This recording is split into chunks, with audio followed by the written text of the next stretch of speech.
दक्ष news, सामान्यांच्या हक्कासाठी नेहमी दक्ष।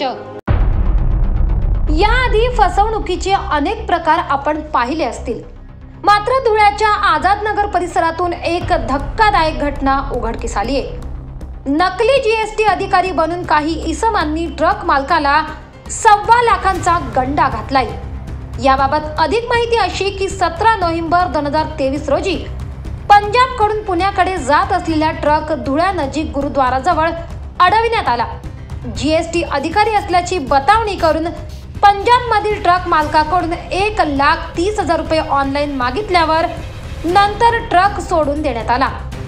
सदर ट्रक पंजाब राज्यातील पटियाला येथून पुण्याच्या दिशेने निघाला असता या ट्रकमध्ये चिलिंग एअर कंडिशन मशीन ठेवलेले होते। मुंबई आग्रा राष्ट्रीय महामार्गावरून हा ट्रक धुळ्यानजीक गुरुद्वाराजवळ पोहोचला।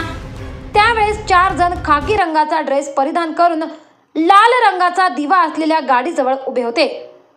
आम्ही जीएसटी विभागाचे अधिकारी आहोत, ट्रकची कागदपत्रे दाखवा अशी मागणी केली। कागदपत्रातील एका बिलात फॉर्मच्या नावात चूक असल्याचे सांगत ट्रक मालक कश्मीर सिंग सरदार हजार सिंग बाजवा यांच्याशी मोबाईलवरून संपर्क साधला। 12,96,000ची मागणी केली।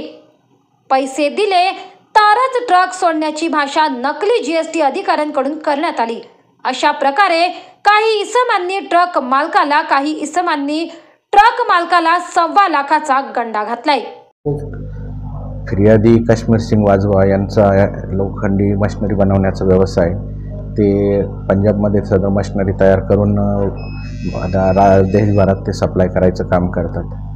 दिनांक 17/11 रोजी ते त्यांच्या तयार केलेल्या मशिनरीची डिलिव्हरी त्यांना पुण्याला द्यायची होती। चंदीगडहून सदर गाडी धुळे येथे आली असता सदर गाडीच्या चालकाला पोलिसाचा गणवेश परिधान केलेल्या 4 इसमांनी सदर गाडी थांबवली आणि त्याची कागदपत्रे वगैरे चेक करून तुमचं जीएसटी नंबर चुकलेला आहे, तुम्हाला दंड होईल अशी जीएसटी बाबतची धमकी दिली आणि त्याला नंतर त्यांच्यात तडजोड करायची म्हणून त्या फिर्यादीकडून त्यांनी 1,30,000 रुपयाची मागणी केली। फिर्यादीने सदर आरोपींना गुगल पेद्वारे सदरची रक्कम ही पेड केली होती, परंतु त्यानंतर तो ड्रायव्हर पुन्हा परत चंदीगडला गेला आणि त्यांनी कागदपत्राची सर्व खात्री केली। त्यावेळी त्यांचं काही चुकलेलं नसल्याचं त्यांना आढळलं आणि त्यांनी असे जीएसटी अधिकारी कोणी होते किंवा काही याबाबत चौकशी केली, तशी काही माहिती मिळाली नाही।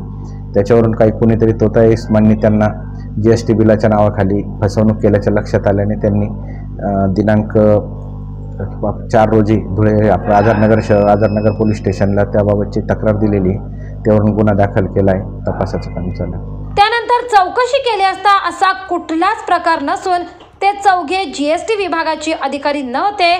त्यांनी फसगत केल्याचे लक्षात येताच कश्मीर सिंग यांनी आझादनगर पोलीस ठाणे गाठत गुन्हा दाखल केला असून पोलीस अधिक तपास करीत आहेत।